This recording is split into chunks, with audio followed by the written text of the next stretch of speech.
What's going on, everybody? It's your boy Shuki from Shook Earth Media, and today we are talking about,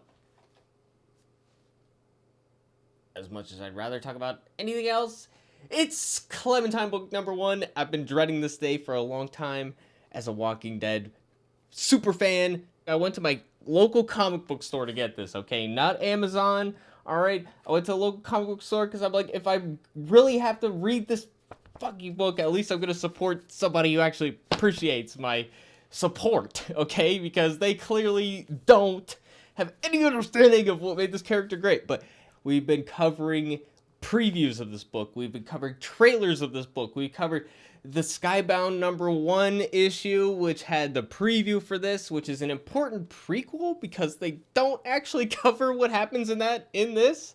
So you'd be really confused if you went straight from the game to this. You'd be like, what the fuck happened? How did we get from there to here? I don't understand. And this, yeah. Anyways, I'm getting sidetracked. This book is finally out. I read through the whole thing in one day, and in one sitting, basically. And if you saw my coverage leading up to this point, I think you already know how I feel about it, okay? This book, in my opinion, not worth the paper that it's printed on, okay? I really didn't care for this very much. We're going to get into why. I'm going to flip through the book. We're going to cover the whole thing. But basically, you guys already know, I hate this book. I hate everything about it. I love this character, okay? Clementine, she's one of the greatest Walking Dead characters.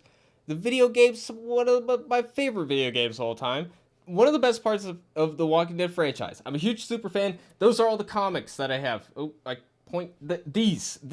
That's the comic books, okay? I have a bunch of Walking Dead comic books, and I continue to buy it every month. I'm getting the colorized version of The Walking Dead, okay? I still support it, okay? And you guys already know I cover the show on my channel, okay? We're huge Walking Dead fans here. Anybody who played the games, if you love that character, you're not gonna like this, okay? This is for people that haven't played the games. This is for people that haven't read The Walking Dead. And if you are one of those people, you might like it just fine, okay? It's not the worst thing ever unless you know who Clementine is supposed to be, okay? If you don't understand why this is so offensive, okay, just a brief summary of the Telltale games. Clementine was a character, started as a little kid in the apocalypse. You played as a guy named Lee, you raised her. Lee eventually dies. Clementine has to take care of herself. There's this whole narrative question, who's going to take care of Clementine now? The answer is, Clementine's going to take care of Clementine, okay? And then in season 3, Clementine saves a baby, okay? She saves a baby. She basically adopts this baby. Season 4, she's essentially, for all intents and purposes, this baby's mother, okay? This baby, she promises she's never going to leave him. She takes care of him. This boy relies on her for everything, okay? And now, she, in the middle of the night, in Skybound X number 1, like I mentioned, she abandons him in the middle of the night. Like he doesn't matter at all. And it's all because she's a little bit sad, okay? And I'm okay with a story talking about depression, okay? That could be interesting. It's the apocalypse. It's probably what everybody's feeling at that point, okay? But to do it in that way, to make her abandon her son, I'm gonna hate her for the rest of time, okay? There's nothing you can do short of having her go back to AJ and apologize profusely. There's nothing else that will redeem her in my eyes, okay? So from that point, from the jump, there's nothing this book can do to redeem it other than explain what she did and give it a valid reason. This book does not do that, okay? They try to do it, and it makes the situation even worse. I promise you. It makes it look worse, okay? So that's just my opinion on this book. That is why this book is offensive, okay? If you don't understand what the big deal is, fine. If you're like one of these people at the beginning of the book here who haven't played the video games and also haven't read The Walking Dead and don't know fucking shit about it and just want to write and are paid to write this fucking thing about how great it is, okay? If you're one of those people, you're gonna love it, okay?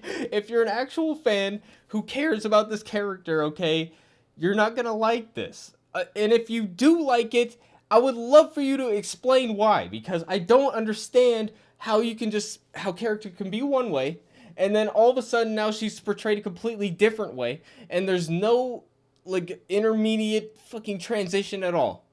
I don't know how you can read a story like that and be like, yeah, okay.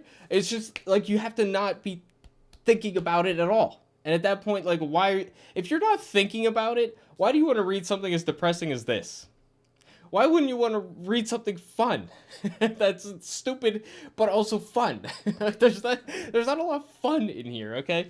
Anyways, that's a bit of a summary of my overall opinion on this book. Okay, they ruined Clementine's character, and this book does nothing to redeem it.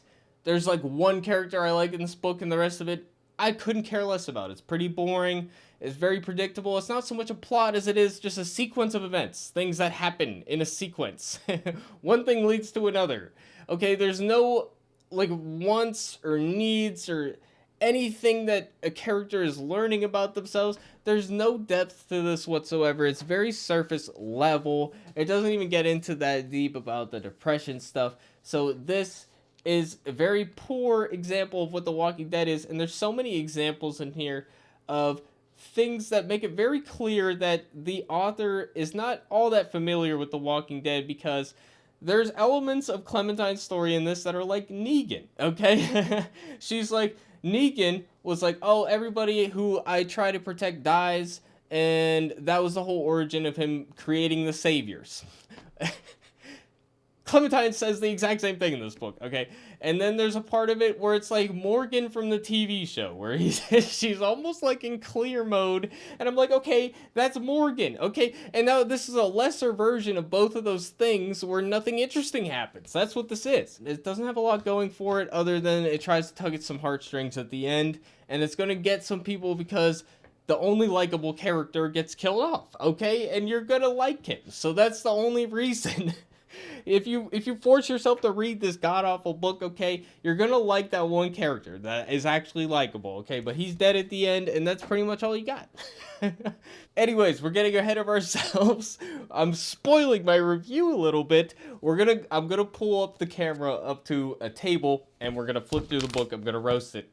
So that's what we're gonna do. That's what you guys are here for. Okay, guys, so here it is. This is the book, Clementine Book 1. We're gonna be flipping through it here, and yeah, sorry for the janky setup. I just have it here so we can kind of get the book mostly in focus so you guys can see what's happening. We're just going to flip through the book, and I'm going to describe what's going on and my feelings on it. Of course, we already talked about. These are just a series of quotes from people who don't read The Walking Dead or haven't played the Telltale games and are paid to say something nice about it. So who fucking... You know what? You know what? You know what? Fuck your praise. I can't believe I just did that. That feels very disrespectful. I actually hate that I did that. But it's all good. Anyways, okay. So here we go, guys. We're jumping in right at the beginning. We have a pair of crutches here. So one of the biggest things about this book is really just the pacing is very slow. And I think that's just a product of it coming out in one big chunk, or rather 3 big chunks instead of by issue. So they're not trying to keep our interest issue to issue. It really takes so long for the story to go anywhere. And we already talked about how I hate the premise of it. So I'm already out of it from the get-go. At this point, I think of Clementine, different character. I don't care about Clementine anymore. I find her insufferable in this book. So she's just mostly rude to pretty much everybody she runs into, despite the fact that everybody she runs into wants to help her and is endlessly nice to her. So it's very frustrating to read this opening bit. Yeah, so she kills zombies with her crutch, which is like, okay, I mean, how long does she really think we find out later in the book, she thinks she's gonna survive forever. And I don't know how she thinks, to me, her abandoning AJ and them, to me, is just a suicide mission.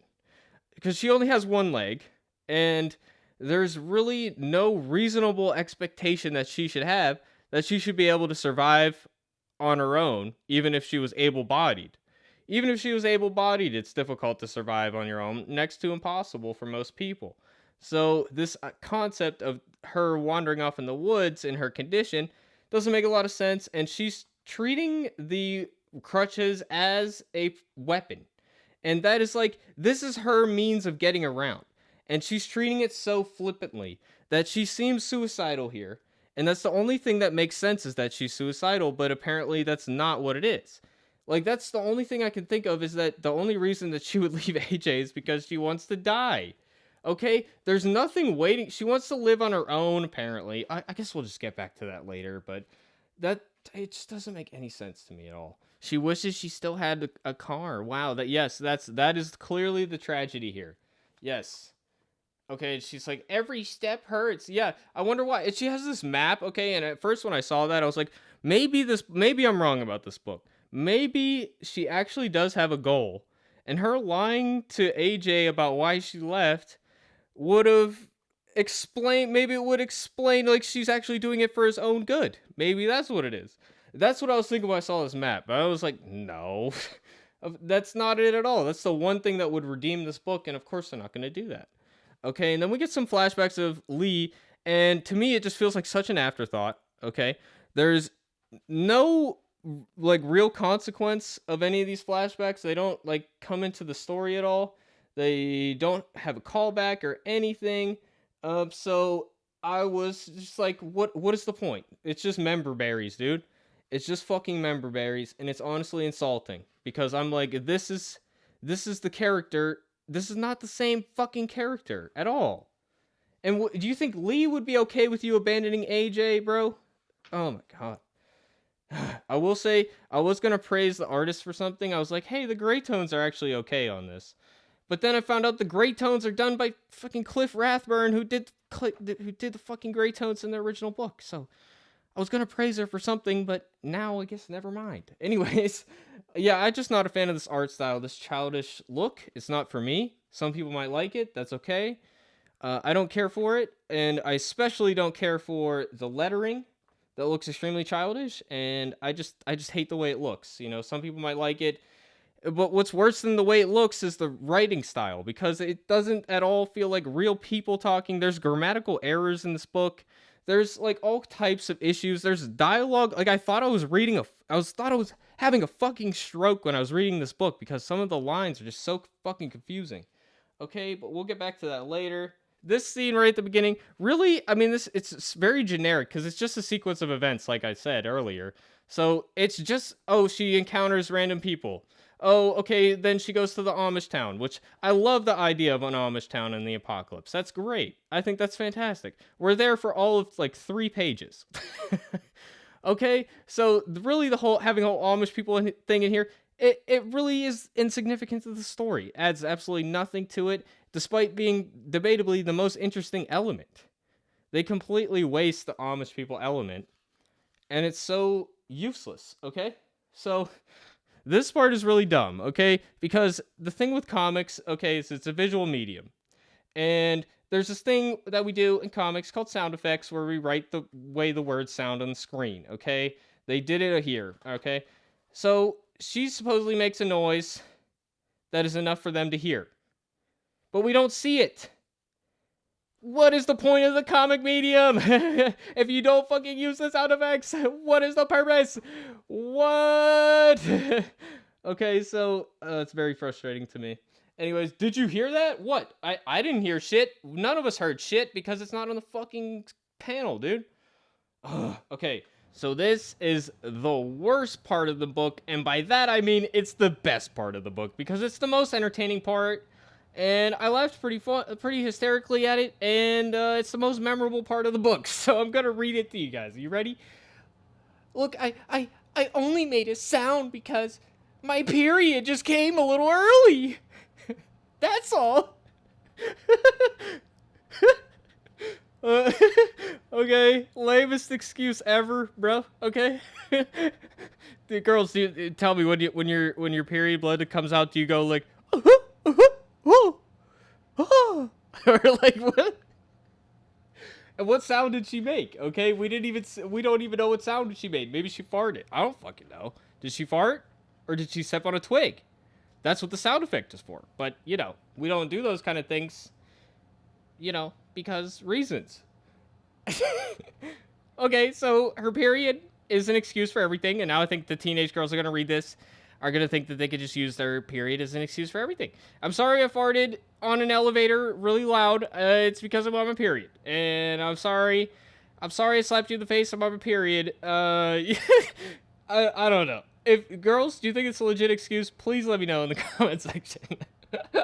I don't think it's a good excuse, okay? Doesn't even make sense, okay? And now this whole conversation doesn't really make sense because over here they're like, oh, we can't trust you. I don't know if I trust you. And then they're like, oh, she's actually kind of nice, even though she says like 2 words, exactly 2 words.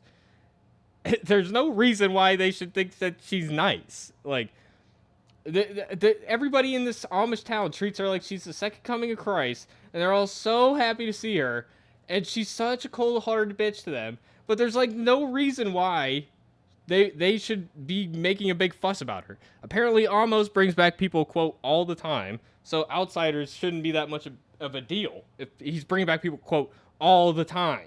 Okay? And why is it even an argument over whether or not they can bring people back if they already know that Amos brings people back?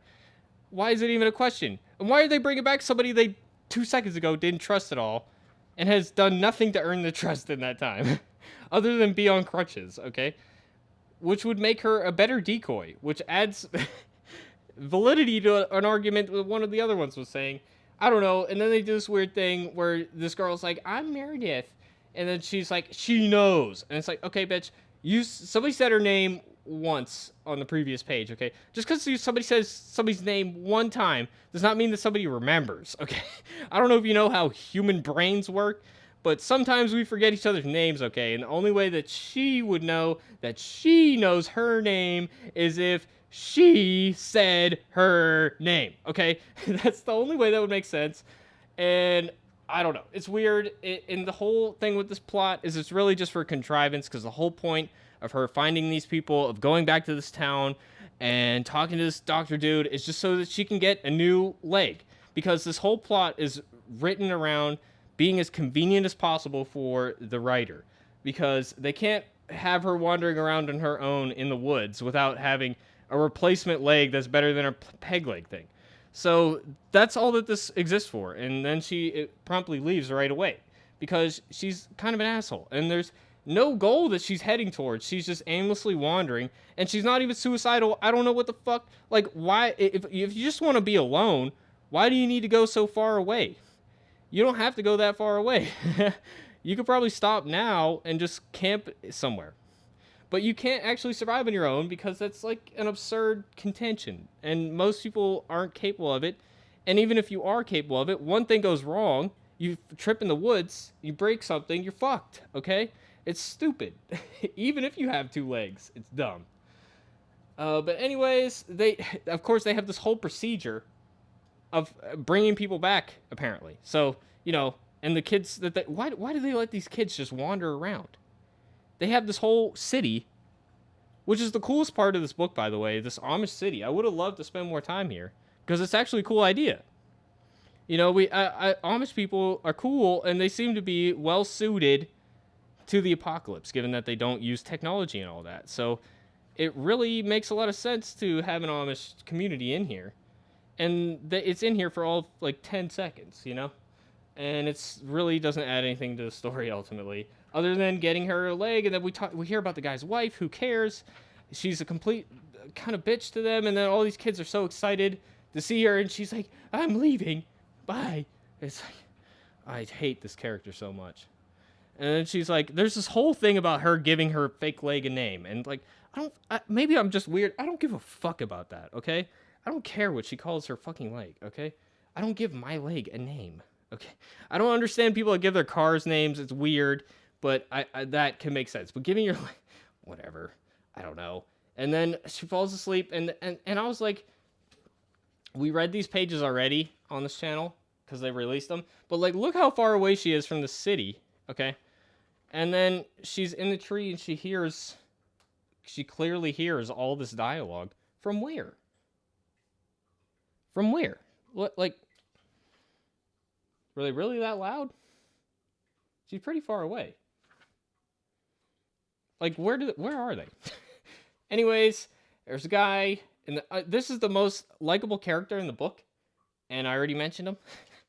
But yeah, he's only likable because he's optimistic and he's nice, and Clementine is just a complete cunt to him, complete absolute bitch to him. Calls his people a cult, which I don't think there's anything that she saw in the city to really justify calling it that. And he's gonna find this plane flight or whatever, and she's like, "Oh my god, you're joking!" Like, bitch, you were driving. You've been in cars before. Like, how is it that crazy of a thing? I don't understand. All right, so I don't know. I like this guy right away, but Clementine I hate. Based off this interaction, and she's just like, she calls him an idiot. She's like, "You're such an idiot for leaving your town." What the fuck are you doing then? How does that not make you an idiot? And how does he not even say that in response? Like, how is he not? Aren't you doing the exact same thing? Okay, but he's on this Rumspringa thing, which is what Amish people do. It's a coming of age ceremony where they go out into the world. I don't really think that ceremony makes sense in the apocalypse. And they said that in the book, like, they suspended it, and he's like the first one. So I guess, okay, fine. I'll take it. They fight together, and then they end up traveling together more. And then there's people running away from a horde, and then they end up in the caravan. And then the guy, or the guy they pick up, like, puts his hand on her thigh or something weird, right? Or I don't know. Like, she jumped straight to, oh, it's a sexual thing. To me, I would be like, oh, what, do you want water or something? Like, what do you do? Like, I don't know. I don't know. She jumped straight to that, but whatever. So she pins him down and is like, and he says, go ahead. Like, he's like, go ahead and kill me. Really weird. And then, I don't know if this is the wife character or something. She's like, oh no, please stop. And then right away, she's like, what did you do to that girl? Which to me is like, wouldn't it be more realistic if she like why would she just assume, unless she has, I guess I assume if she has prior history of seeing him do things like that, then maybe it would make sense. But if she's with this guy, would she stay with this guy if she thought he was like a rapist? So wouldn't she wouldn't jump to straight to like, oh, he's sexually assaulted that girl. She would jump to, that girl's a crazy bitch. Like, what the fuck was that about? Like, I don't think she would jump straight to accusing the guy she's with, because if she thought he would do things like that, like, would she be with her? I don't know. It doesn't make sense to me. So just the way that played out was weird, but the scenario, whatever. She leaves, and then Amos comes with the horse, and then I don't know, he doesn't want to be alone, so he but he left the buggy with them, with the other people, which is weird. But I admit I like this, even though I'm not fond of the art. I do like how this is laid out, and this is some of the better pages. Some of the spreads are pretty decent, I will say. But yeah, and then they're just instantly at the place that they're trying to be at. So it really was, it really was just like, we're going here, we're going here, we're going here. Like, the plot it's really just an excuse to go from place to place. And they're supposedly, this place, like, it's a job, you help rebuild it, you can live here, whatever. So that's what he wants to do, and he's hoping to fly a plane because they showed off a plane or something. And something really weird about this page is that all the people that made this job posting are just waiting around for people to show up, and then of course magically somebody else shows up around the same time. And it's just like, they're waiting for them to be there, even though the kid almost has been waiting a while to come up here, and he even apologizes for being late. It doesn't really make a lot of sense. And we're introduced to these two characters here, who for some reason don't have names. They're twins, apparently, but they don't have names. I don't, it's a gimmick. They don't explain it. It doesn't make sense, and I hate it, okay? There's no reason why that needs to be a thing, okay? So it's just kind of annoying, because they start calling them left and right, and then they identify which one's left or right based on their hairstyle, which you can't even tell which one has a ponytail from these pictures. So I was like flipping back to this and being like, okay, which one's which, what? And then I don't know, dude. It's just a stupid gimmick. It really adds nothing to the story that they won't say their names. Like, I really don't understand what the point of that is. And then they're arguing about, working, and like, I don't know, Clementine gets really pissed off at them for saying, like, oh, yeah, look how mad she gets. So mad because I'm not feeding someone who can't pull their own weight, because like, you have to work to be here, and she is missing a leg. For some reason she's really offended. Like, bitch, just acknowledge the truth of the situation, okay? Whatever. Anyways, why are you getting so mad? My leg isn't the problem. It fucking could be the problem. My leg isn't the problem here. What if the shit fucking breaks again? Then it's a problem. Like, it's a fucking problem. Honestly, like, they show you lifting heavy things in this book. I don't think you could. I think you would weigh down the fucking leg. Like, I think it would bend. It's made of metal. It has a weight limit, okay? Ugh, everything's dumb. Okay, so, alright, so they're on the lift, whatever. And here's something happens. Bang, okay? They kill the horse. And then Clem's trying to be understanding, okay? Her reaction is in no way proportionate to how fucking stupid this bitch is for doing that. Okay, you see a horse with a saddle that two of these motherfuckers rode in on, and you think that they just kept it around just for food? Like, it has a saddle. Like, what? And she's like, she didn't know. No, like, it would be realistic if you were like, what did you do? Why did you do that? See, nothing in... Yeah, so I don't think that Clem's reaction is in any way proportionate to what's going on. She's like trying to be understanding, and like, how stupid can you be? Honestly, like, you really think that is that really the only use for a horse? You realize how much effort it takes to keep a horse alive? And you know how far he came because you were at the fucking Amish community. So you think he's really gonna walk all that way? Like, what? It's so dumb, and it's the fact that she just went and did that. And then Clem is like, don't eat the horse. And I'm just like, bro, she already killed the fucking horse. Eat the horse. This is the apocalypse, okay? Eat the fucking horse, okay? Grow up, eat the horse. It's already dead. What do you, like, why? What is the benefit? Everything is dumb. Okay, and then they go up the lift, and I was going to compliment the gray tones, like I said, but she didn't do it, so, And then they get there, and then this is the love interest, and honestly, a useless character. Does nothing for me. I don't understand what the purpose of this character is. Other than being a love interest. There's really no purpose for them in the story other than that. So Amos is really excited. He's like, oh, I see the potential, all that. It's all setting the scene stuff. I'm seeing now how it comes back, but it's just like not really information that we need. And all the stuff that I am curious about, like the past. I mean, everything that is the only interesting thing in this book really is like what the backstory is of these people, and we only really get hints at it. And honestly, bro, if we were reading that book instead, we'd be better off. I'm just saying. So, we got some good gray tones here. I'm liking, so I'm not hating. And then we're talking, and this is the average conversations we get in this book.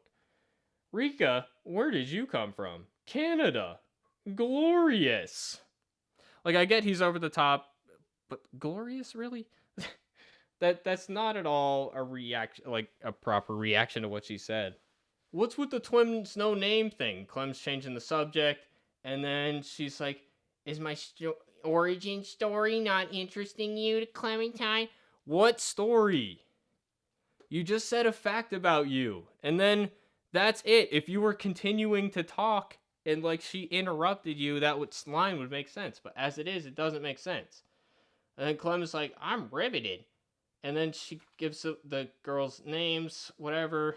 And then Clem's like, my prosthetic has a name. But then she doesn't say what the name is because she didn't pick a name yet, which is like, why would she even say that? It's dumb. Uh, Almost at this point, the soup was delightful. At this point, he's kind of triggering me. Now I'm starting to understand why Clem is like annoyed by him, because I'm starting to get annoyed. Because it's just a little over the top, bro. So yeah, and then Clem's like a bitch to this other girl who ends up being her love interest. She's like, "Where are you from?" And then she's like, "Why do you need to know?" I'd like to know a little bit about who I'm sleeping next to, but I also like to not waste my breath. You realize how much less fucking effort it would have been just to say Georgia, you fucking bitch, okay? Like, what? Was it really that hard? Okay. Alright, it's dumb. Fine, we're moving on. And then the thing collapses, and that doesn't end up even really affecting the plot. I mean, it looks cool. Visually, it's cool. Does it do anything for the story? No. It's like barely even a blip on the radar. Like, I forgot it happened. Yeah, and then we get another obligatory Lee flashback, which does nothing for me at all. And then I like this page. It looks alright. And then we're on the roof. I do like this part where she says the roof is fucked, and then he's like, "Shh, don't say that. It's troubled." That's one line I like. Wow, we found one. Yes. Fucking victory royale, dude. Okay. So this is pretty much the point where Amos like it essentially leaves the story and we barely see him again. There's no development with any character at all. Nobody like changes or learns anything, or I don't know. It's really not that exciting. We are, you know, I got to a point where I was like 100 pages in. I'm like, I'm 100 pages into this book, and there's no antagonist. How are we this far in a book and there's no antagonist? Like, I can't even tell you what the inciting incident is. The inciting incident is something that happened in Skybound X, which is not the inciting incident is her abandoning her son is what I'm gonna call AJ, because that's essentially what he is. So she's a bit, and that's hanging over my head this whole book. So I can't get rid of the fact that why does she care about these people when she didn't even care about her fucking son? It's his son. It's her son. I don't care what anybody says. It's her fucking son. And she doesn't care about her son, but she cares about these random people. She cares about Amos, apparently, even though she fucking can't stand him, practically. Like, I don't know, dude. Go back to AJ, you fucking selfish bitch. The whole reason you're out here is because you want to be alone, and you haven't been alone for, like, 5 minutes, alright? So, what the fuck are you doing? Go back to fucking AJ, you fucking selfish bitch, okay? And I swear if we have a second book and she doesn't go back to AJ, bro, oh my god, what are we doing? And then we're like, this conversation's almost interesting, but I just kind of roll my eyes at it.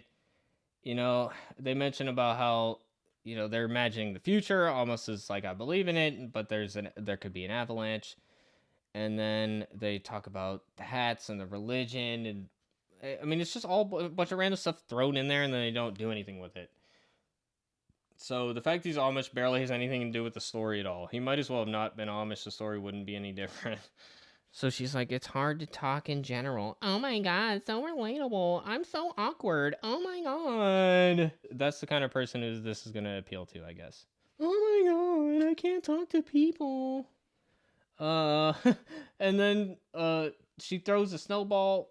What's her name? Rika or something dumb? I don't know. It's not a real name. But she throws a snowball, and then Clem freaks out. And then she's like, I should have known you reacted about that. And then she's like trying to flirt, I guess. And it's like, whoa, don't stop. I'm just starting to enjoy myself. Dude, I just don't care. I like, how am I supposed to be invested in this when, like, the character I care about, AJ and Clem are the characters I care about. Clem abandoned AJ. I don't care about Clem anymore. I care about AJ.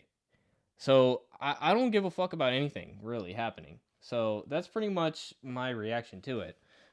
But if I didn't know who Clementine is, maybe I would be somewhat interested in it. I mean, they really tried to build up this relationship, but, like, my thing is, like, why do we have Amos in the story? If you want to build up this relationship, why not just have that be the thing.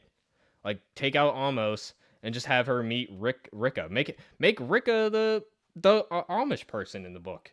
Wouldn't that be more interesting? Especially because, like, it would be more interesting to have kind of an opposite track kind of thing. And then they're reading a book, and he was a country boy and she was a city girl. Okay, very subtle reference. Okay, I actually don't know what that's from. If it's from an actual book, I thought I was referencing the song. And they look up definitions of words. Wow. Says the girl who owns 40 pairs of glasses, Clem says to Rico. This is supposed to be some kind of quip, but we don't see her have other pairs of glasses before this. So if there is something to that, we don't see it happen, or if we did, I just didn't notice. Well, then up here she says, I have 36, not 40. I mean, who has 36 glasses, bro? Where do you keep them even? Like, and then I have to have backups, so I get it. Whatever, I wear glasses too. I would have backups as well if I could. But 36 of them? You just happen to find 36 glasses that are close enough to your prescription, like for real? And then Clem randomly throws this axe and it's like, I missed it. I heard a walker behind me. Random shit, dude. So stupid. Then Amos has a fever and he's sick. But again, I don't even know what happened with that. So here's the thing, right? So this girl that they're with, one of the twins, is like, you have to pull your weight or you're useless. And then before Clem leaves, she's like, if he can't work, ... I'll take care of it. Just back off. Okay? This girl doesn't fuck with people who can't work. He's sick. Looks like he potentially might die. Okay? And he might turn as well. That's another thing to think about. This girl would fucking kill him. Like, Clem leaves him alone with the two strangers, okay? The one that she kind of trusts goes with her, the Rika. And they have to do that because this is how they have their bonding moment. But Clem abandons Amos in his most vulnerable state when they are incentivized to get rid of him.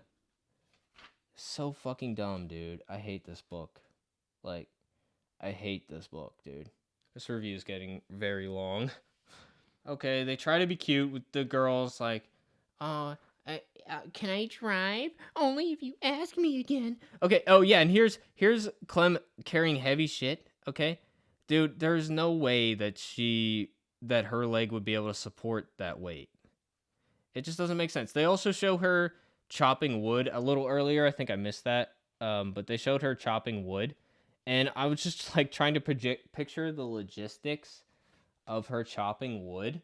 And I was just like, she would be leaning onto her other leg, which, like, I get that the other leg, like, it is a prosthetic, but just because it's a prosthetic doesn't mean it's the same thing as a leg.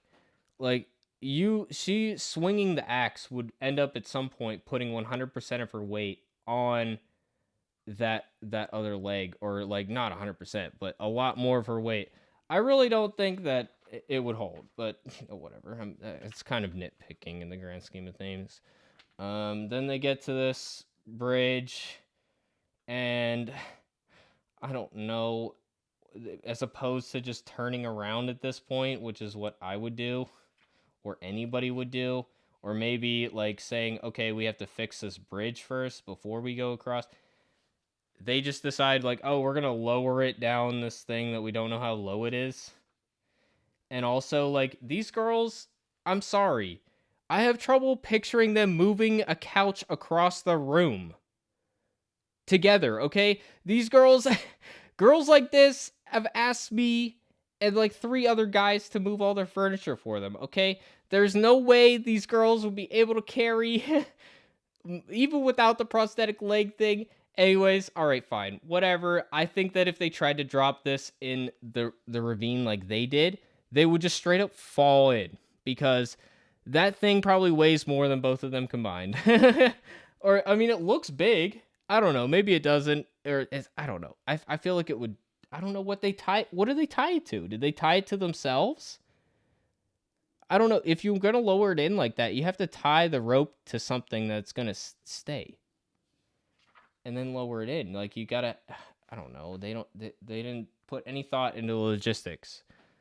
They're just like, oh, I need them to fall in, and then I don't know. I kind of like that the girl like kicks Clem so that she lets her go. I respect that. That's kind of like her save the cat moment. If you've ever read that book, if you're the screenwriter, if you read that book, that's her save the cat moment to get us, the audience, to like her and kind of root for her. Is that she does this semi-selfless thing for Clem, and it's also simultaneously Clem's save the cat moment where she's going after somebody else. But like, I mean, at this point, I don't know how she doesn't mention at some point that she wants to go back to AJ, because that should be the end point of her arc. Is like, oh my god, I did this terrible thing where I abandoned my son, and I should go back now. Like the fact that it doesn't happen in this book, like that would be the one thing that could redeem it, other than giving her something to do, like a place to go and a reason why she left. But so they're fighting zombies, whatever. Her leg breaks conveniently. And then this whole subplot with they lied to us about no walkers. And my thing is like, I don't think that proves that. Like, how often are you going to go to the bottom of a random ravine? Like, you clearly would try to avoid going down there. And you might die from the fall anyway. So why would you go down there? And like, maybe ravines like that are a good reason why there aren't zombies around. Because if there are lots of ravines like that on this mountain, zombies would be trapped in ravines the whole time, and they wouldn't be able to fucking go out and about and be wandering around. So maybe all the zombies are stuck in the ravines, and that's how it explains that there's no walkers here. And honestly, they don't explain what the point of that storyline is. Like, what is the point of them lying about the fact that there are no walkers here? Like, I don't even know what I'm supposed to get from that. Like, they were just saving these walkers for something. I don't know. It's the most pointless subplot. It doesn't even make sense. So, yeah, and then, I don't know. They really try to do the heartstrings thing at this point, and they're trying to make it make sense why Clem's doing what she's doing, and it only sort of works. This part right here, who knew there would still be moody teenagers in the apocalypse? That's literally the only reason this book exists, is to make that point, and it really does not make it very well. And if you read the fucking original comic, you would see that there's some fucking moody kids in that too. So maybe shut the fuck up about stuff you don't know about. Oh my god, I hate this book. And this part makes no sense. I thought I had a fucking stroke, guys. Read this dialogue, okay? I thought I was having a stroke. I was like, this literally makes no fucking sense. Okay, so she says, I have this thing. Maybe it's my mind or my eyes, but every walker looks like the same person. Who is it? And I assume who is it is asking, who is this person who is a walker? And then she says, you want one? You want what? You want one same person? You want one walker? You want, and then she says, no. What the fuck does you want one mean? You want one what? You want one walker? You want one walker that all looks like the same person? Dude, it literally makes, I thought I had a fucking stroke, bro. And then, there's this, she gives her backstory here. Again, another story that sounds more interesting than the book I'm currently reading. Like, she's with her brother, and then her brother's, like, really controlling, doesn't want her to leave, so he smashes her glasses. That's a great idea for a story, bro. Why didn't we make that book instead? That would have been so much better than whatever the fuck I'm reading right now. And then, like, she just randomly, she leaves him, and then she just happened conveniently, because convenience is everything in this book, she conveniently wanders into a random building. It happens to be a fucking eye doctor's office. Okay? And she reaches out into the wall, and one of the glasses just happens to work. This is very coincidental, makes no fucking sense. And I know that this writer wears glasses, so she knows it's bullshit, okay? Because when you go into a doctor's office, the glasses you try on that are on the wall do not have prescription lenses in them. They are just plastic fucking things to hold the plate. It's just so you see how it looks on you. You are not going to pick up any pair of glasses on that wall that are going to work because they're all fake, okay? And she knows this because she wears glasses, unless she only wears fake glasses just for the look of it, okay? She knows that this is bullshit, and she wrote it anyway. Why? It feels like my life only really started when I put on the pair of glasses. I don't know about you guys, but I just thought, no one cared who I was until I put on the mask. Okay, and then she names the fucking leg that broke Kenny. Okay, fine. Who cares? Whatever. But then she says, he was moody, but he was so good beneath all that. How about the fucking part where he was, like, putting a baby's life at risk and threatening to kill people over stupid shit, okay? And the part where you could kill him, and if you did, he said that he deserved it? That is not how I would describe Kenny. Maybe that's how I would describe Kenny if he survived into season 3. I don't know. I mean, it's just not a great interpretation. If this was your interpretation of season 2, I don't think you paid that close attention. I'm gonna be honest. But, you know, what else is new? Okay, so we're now the girl Rika leaves. She climbs up the thing. All right? And it's all of 2 seconds before Clem runs into another person. Because she has no leg. And she's walking around with a bat. She can't do fucking shit. Okay? And because convenience is everything, a guy happens to be in this ravine.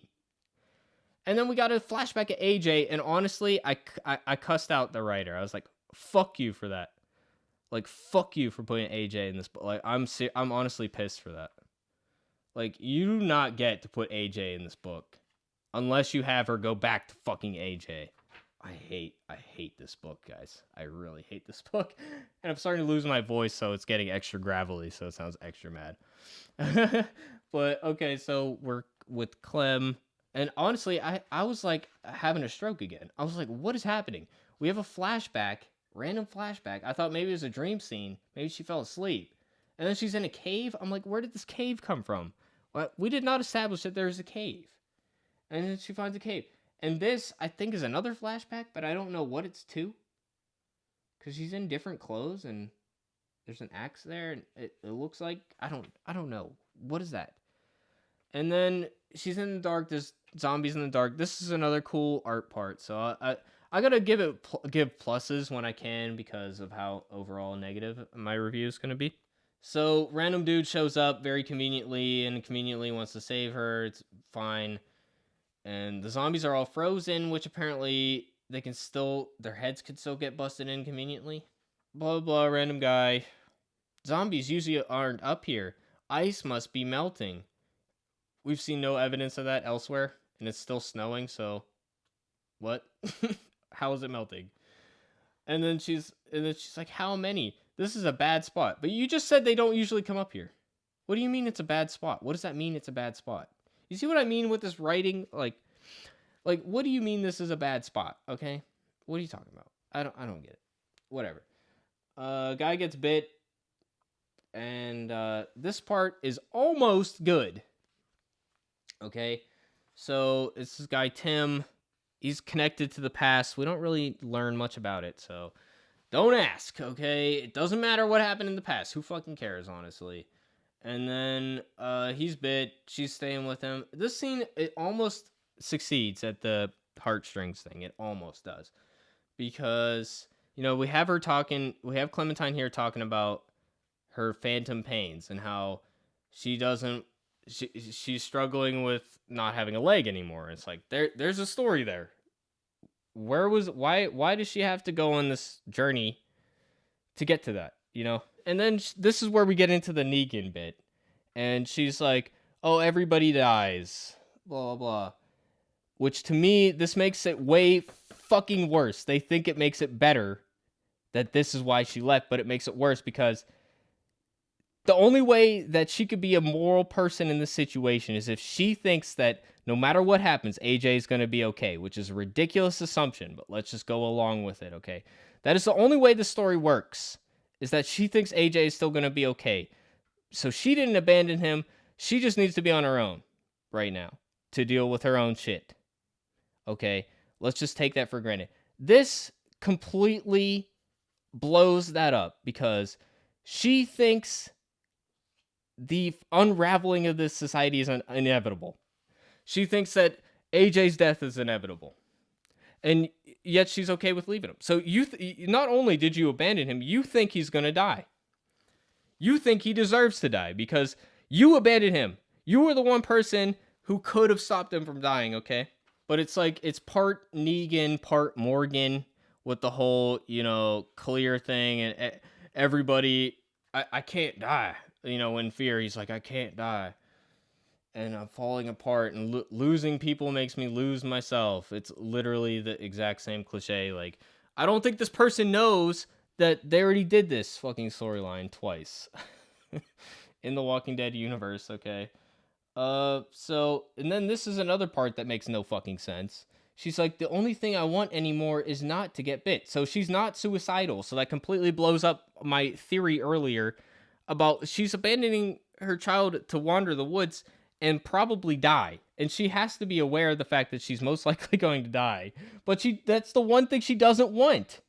Well, if you didn't want to die, you should have fucking stayed where you were. Or, you don't care about dying. You just don't want to get bit for some reason. Apparently, bit is the thing that's the worst thing, apparently. Like, that would be, I mean, it would be very painful, but I could probably think of worse ways to die.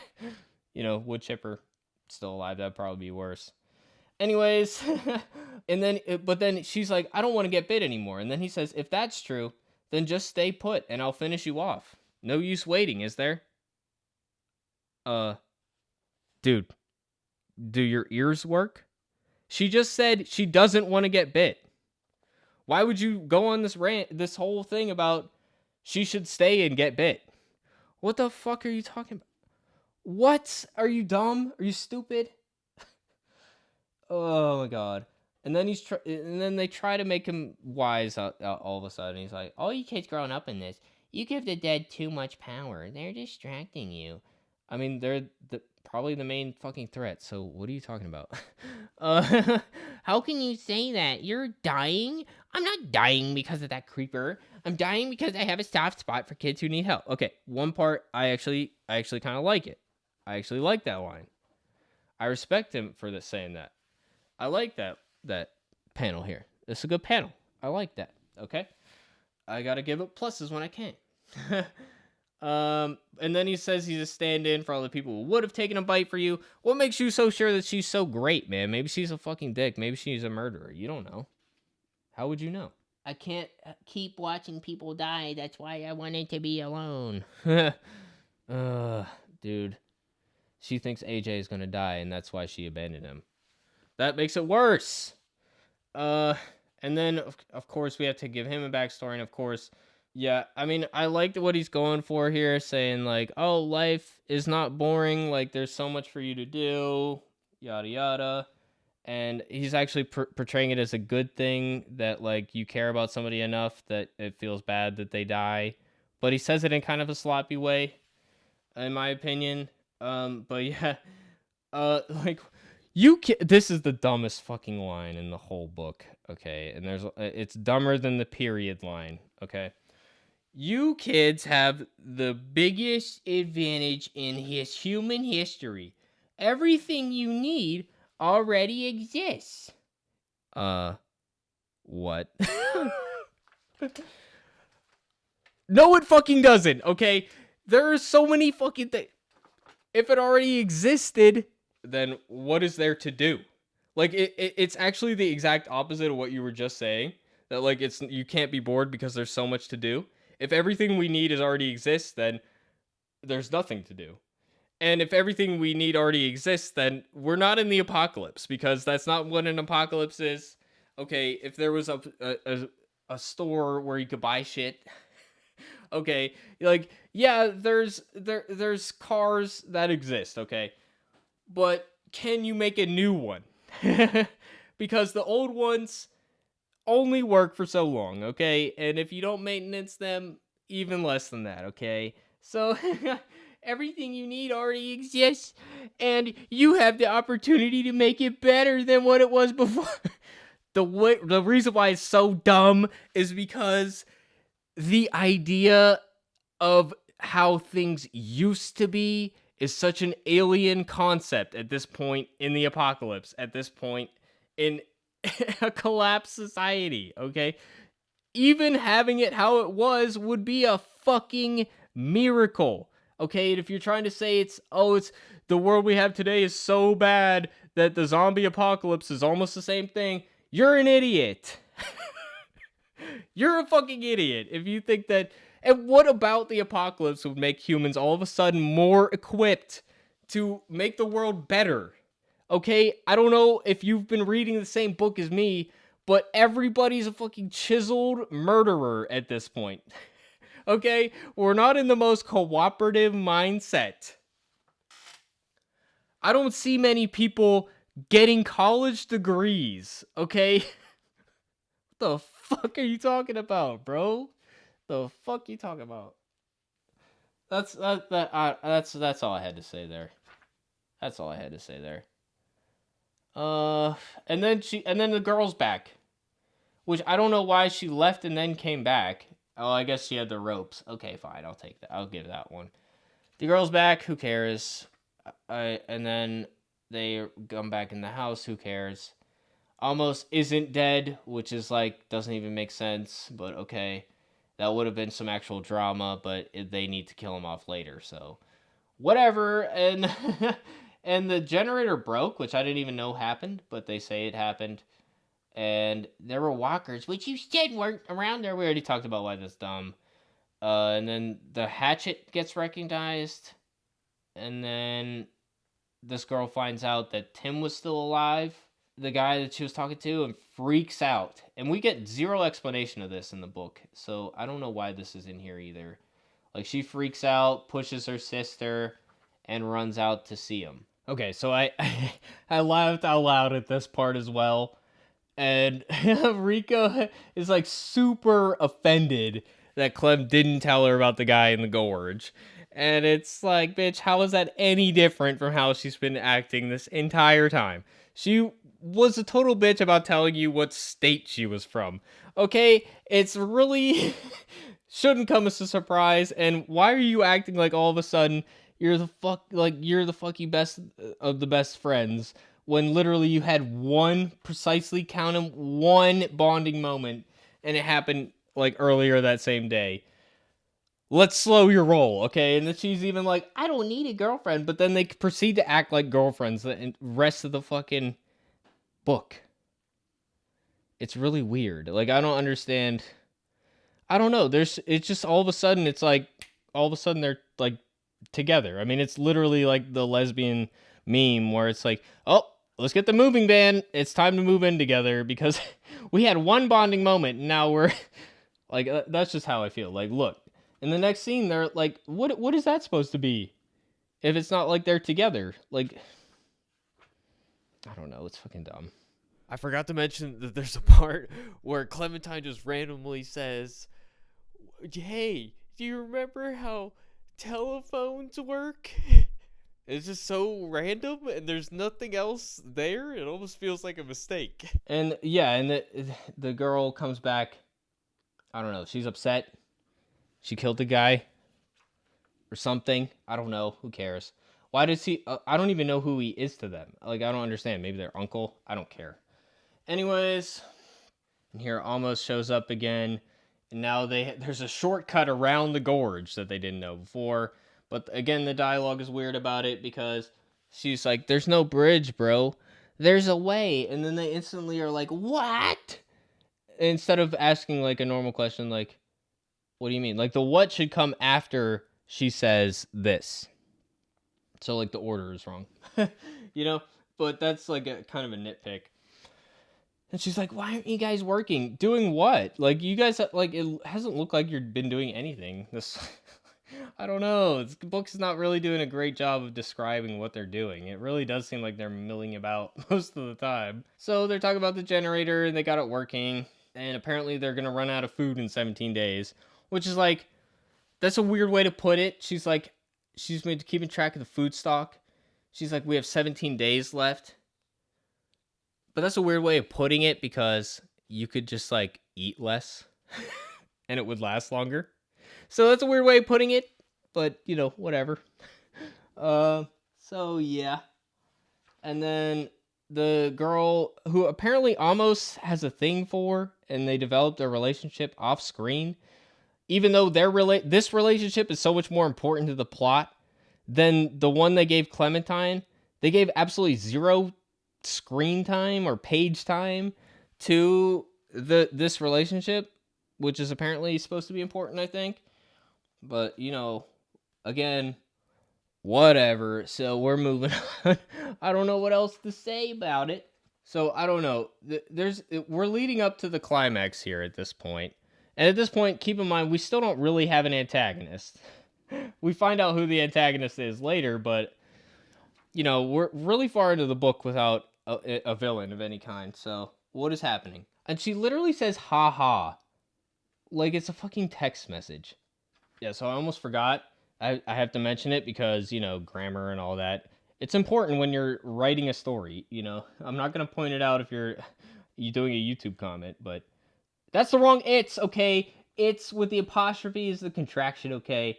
And I looked at it real close. I'm not going to focus for you guys because I'm telling you, there is no fucking apostrophe there. It's the wrong it's.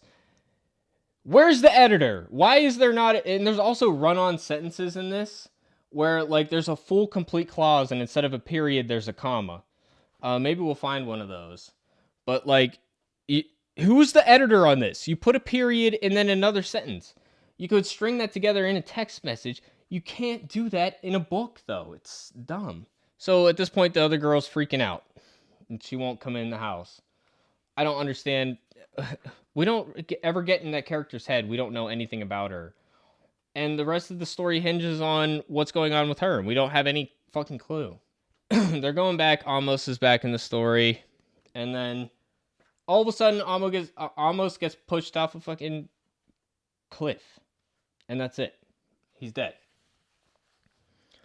Like, okay, you got some drama in it. I get Amos is in the story to die. That's his purpose. That's why they made him so likable. I get it. Okay, I'm not mad that Amos is dead. But could we have gotten something clever? Something that led it up that was surprising? I mean, you knew something was up with this bitch, but, like, it's just so random out of the blue. Like, I don't even really know what she's thinking at this point. What is the purpose here? I don't know. It just feels lazy. Like, she just kills them, and there's nothing preceding it or leading up to it other than them running out of food. It's kind of lame. I don't know. Another obligatory Lee flashback that's pointless. And then Clem's about to charge her, and she's like, no, she has her gun. And then she starts to shoot at them. Like, this would have been a lot more interesting if we got a little bit more information about these other characters. Because there's nothing, I don't know. I expected that to happen the whole time, and, like, it just randomly happened. There wasn't, like, anything leading up to it. Clem is now, like, we can't leave yet. We have to get the last person. It's like, what? All of a sudden you care about people. It's shocking. But I thought everybody died. I thought everybody was going to die. You mean you could save people? You mean what you do on this life actually matters? And you should go back to fucking AJ? Whatever. I mean, yes, true, but not everyone seems so... What? That's really, it's like movie script shit that I hate, because nobody does that. Lost. Everybody's so lost. And again, I mean, trying to make a statement about depression. I don't care. So yeah. She thinks she's gonna live like Morgan. I don't die. So another explanation Clementine gave for her whole mental state is that she felt like a burden after losing the leg, and everything changed after losing the leg. And I seem to remember at the end of the original final season, the whole thing was that she was really happy at the end, and everything seemed to work out, and everybody was happy, and it was a happy ending, and that was like the whole point. So trying to turn that into all the sadness, but not showing that or demonstrating it in some way, we're just told that it happened, and there's no lead in. Okay, so we don't get to see anything that happened, so it's not a good enough answer for me. Thank you. Try again. And she tells the story of Lee, and she doesn't even mention fucking AJ at all. And again, I'm like, fuck you for that. Like, seriously, fuck you for that.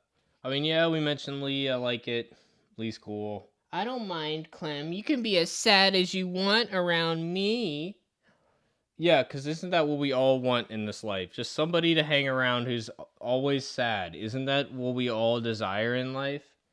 What we want the most? Isn't that like what makes you fall in love with your loved one is how sad they are? Isn't that romantic, guys? Being sad? Ugh. I can't have you chasing all ghosts on your own. Trying to be poetic, but it's falling flat. I hate it. Whatever. And then they do the final showdown. And I actually kind of like the art in this part. She actually tried. Good for her.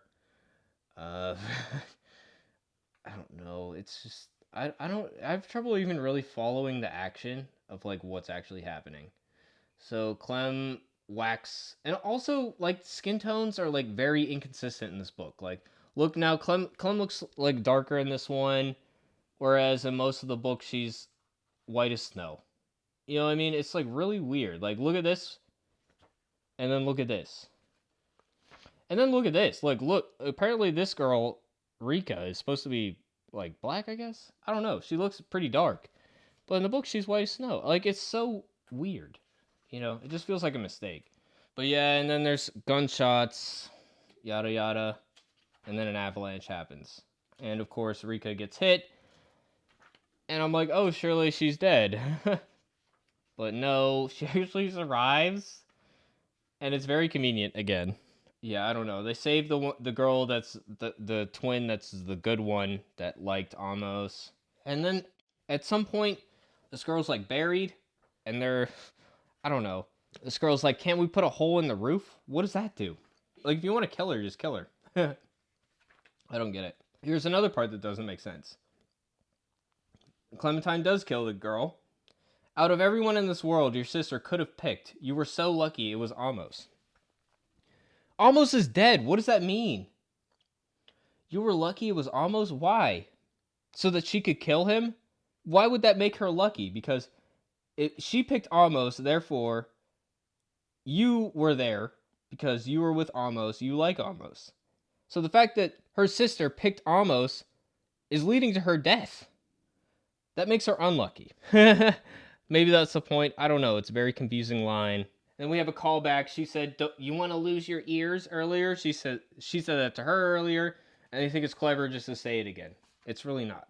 We get some more traveling, and now they're going to the girl's house with the mom that we've heard so much about and don't get any information about. Okay, guys, so I filled up the cards, so you know this review's going on too long. But I'm just going to basically finish it up now. So they go back to the house, and we've heard so much about this house, but we don't really get any concrete answers about it. They take out the bullet wound, and it's very convenient because and she's like, I've been shot before, so I had to learn this. Yeah, you literally just threw that in just like last minute, adding an explanation for it because you're like, otherwise people are going to say it's dumb. Guess what? It's still dumb. Yeah, here's an example of what I was talking about with the run-on sentence. It says, I can tell, this should be a period, and then a new sentence, you've been talking less in your sleep, period. But they make it one continuous thing without a conjunction in here. Grammatically incorrect. There's no reason to do this. You might do it in a text message, and that's fine. But this is a supposedly professionally written book, so you shouldn't have stuff like that in here. So, you know, whatever. They go back to the house with the mom, with the plane, yada yada. Of course, you have to end with the plane. And now, see, Clem's now being, like, made darker. It's just so inconsistent. It's weird. I do like the way this is shaded. So again, the gray tones are good. Cliff Rathburn is always done good. But I like how this looks like a zombie, but it turns out it's actually a person. But we don't learn anything about this person. It's really weird, and they just randomly punch this guy in the face. Like, who is this guy? Is he that bad? Like, why are they sneaking around? aren't they related? Isn't this person related to this person? I don't know if there's more hints of the backstory, and I just didn't really care enough to really not dig into it. But they don't explain anything. It's fucking dumb. And then, like, here's a panel that's just a mistake where she says, screw this, and then runs out. And then she says, Olivia. Bro, it should say, screw this, and then Olivia after. But that's, like, really basic shit. Okay. And she's like, Miss Georgia? Is that her name or something? I thought her name was Olivia. Or is the other one Georgia? I don't know. It doesn't make any sense. Whatever. And then it turns out that the mom that they've been talking about is still alive, but she is a zombie. And they put a fucking note under the door. I don't know.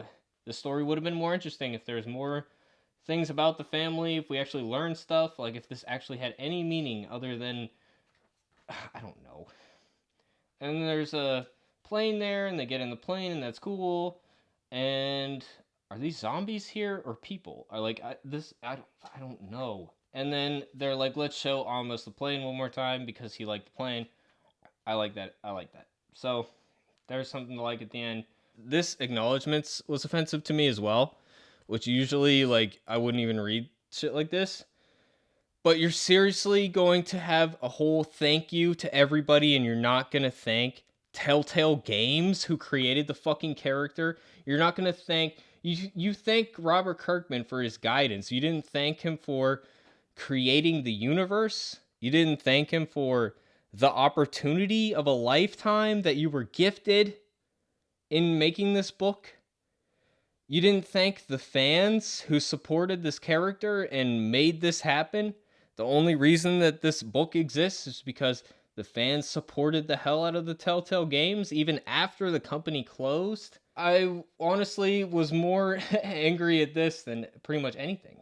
I just think it's very disrespectful. It's a spit in the face of fans. Like, you don't give a fuck about the fact that you were given one of the biggest comic franchises of all time, The Walking Dead. Like, of recent times, it's one of the biggest franchises. And it's... You had no respect for this character at all. I hate this book. So that's my opinion on this book. I don't know where you even go with this. Like, they're flying the plane back. Do they go to the Amish town? Does Clem go back to AJ? Maybe she goes back to AJ. I somehow doubt it. Let's take a look at this final thing here. This is the cover of the new one. Which I like the colors, and I guess that's the girl in the back that she likes. Rika or whatever. But, like, are we going back to AJ, or is it really she just doesn't give a fuck about AJ? I don't know. I hate this book. I can't... I don't know why I did that. I just did it for the gag. It's going in the video. But, yeah. It was kind of funny. A bunch of people who never fucking read Walking Dead and don't give a shit about it. And I do hate it. So that's my review of this travesty of a book, everybody. Clementine, book 1. Don't recommend it.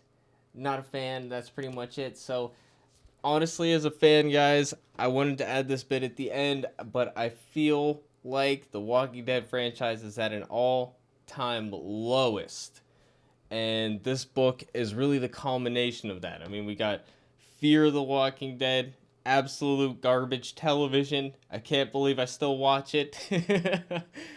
This comic spoiled the perfect record of every comic that has come out for Walking Dead. Every single one other than this has been good. The novels are good. The show used to be good until the season 10 bonus episodes, and it's been spotty ever since, at best. World Beyond, absolute travesty. I think it's time to hang up the hat, man. I think that as a diehard fan who's read every single Walking Dead related thing, this the best thing I could say about this book is that honestly, I'm completely and utterly indifferent to this. It's mostly boring, okay? That's my honest opinion on this, and that's kind of my opinion of the franchise overall at this point, and it's just kind of demoralizing. So I feel like The Walking Dead is at an all-time low point, and maybe we'll get a boost with the finale but honestly, it's not even really a finale because there's all these spin-offs coming out. So is it really gonna even end anything? Probably not. So what's what's even the point of a finale? These Rick Grimes movies, I don't even think they're gonna happen at this point. I mean, are they happening or not? Tales, I don't know. At this point, my expectations are low for anything Walking Dead related. So this has put me in the dark place that they tried to portray Clementine as being in. That's where I am now, and it's all this book's fault. Not really. Anyways, guys, I'm just honestly just gonna forget about this. Okay, anyways, guys, it's been your boy Shogi. If you enjoyed this review, if you want to see more Walking Dead content, I will continue to cover the series. Maybe I will feel better about it soon. I hope so. Anyways, if you guys want to see me along that journey, definitely hit the sub button, hit the like button if you like. I hope to see you in the next video. With that, it's been your boy Shogi, and I'll see you guys in the next one. Peace out, everyone.